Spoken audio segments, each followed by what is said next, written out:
We are going into the interior castle of Saint Teresa. We are right at our morning breakfast with coffee.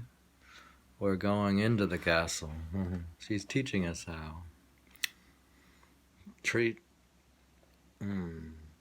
Before going on, I want to say that you should consider what it would mean to this so brilliantly shining and beautiful castle, this pearl from the Orient, this tree of life planted in the very living waters of life, that is, in God, to fall into mortal sin. There's no darker darkness, nor anything more obscure and black.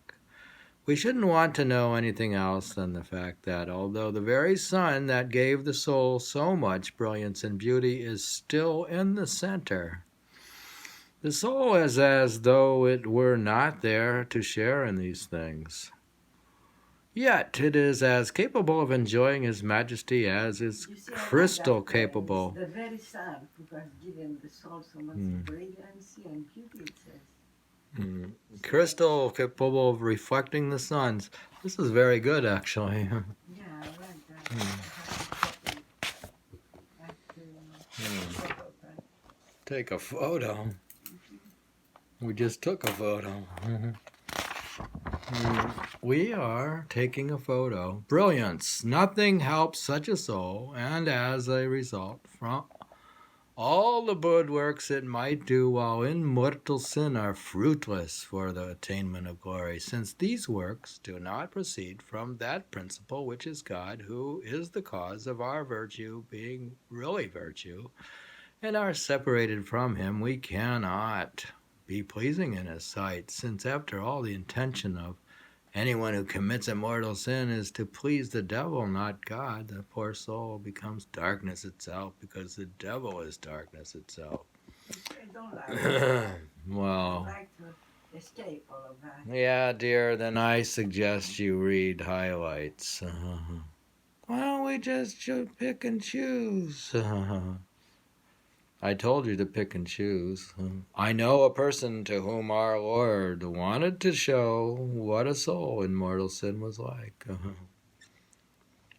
That person says that in her opinion of this, if this were understood, it would be impossible to sin, even though a soul would have to undergo the greatest trials. You see, the problem is you are without sin, but I'm with sin, so I have to read this section.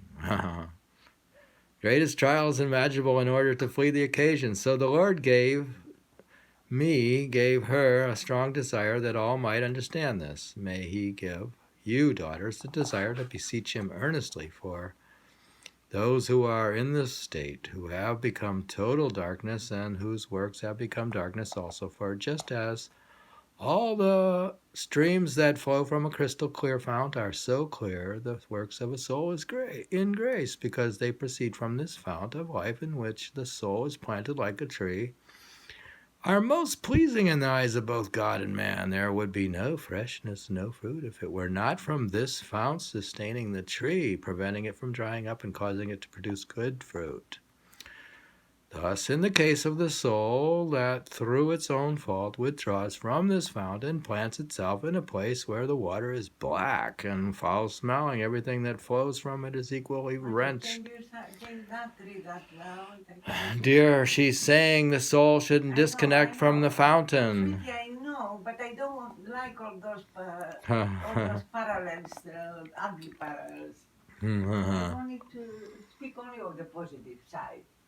Well, then I'll have to do curated, Just speak of the positive. positive only. Speak of beauty only. I don't. But this is Catholic Catholicism, and I don't like that. we speak of dark and black. Sin and black and dark. Okay, we'll see what she says. You read it, and you read me only the parts that I like. I'll do. Then we're doing it as we said. It shall be kept in mind here that the fount. I don't want to hear it. Don't want to hear it. No, they should tell I have to read now, though. No, you don't have to. Nobody wants to hear all that dark. They do want to hear stuff. it. Let them find it out by themselves. It should be kept in mind here that the fount. Copy of that No, sentence that I no said patience. I like. Go talk to your nun and practice patience. You're bad. You are the worst nun. Yes. You're not even a. So You're which a one is the terrible thing that I nun. like to take a photo with that? I'll reread this section here because it's acceptable. Okay, she talks about treats of how ugly a soul is when. No, I like to talk about the beautiful of the soul. Okay, the sun. All right, before going on, I want to say that we should consider what it would mean to this so brilliantly shining and beautiful castle, this pearl from the Orient, this tree of life, planted in the living waters of life, that is, in God, to fall into mortal sin. Again. Oh, There's God. no darker darkness than... What is it? What is Right the there. sentence about the sun? Right there. Right, let me take that.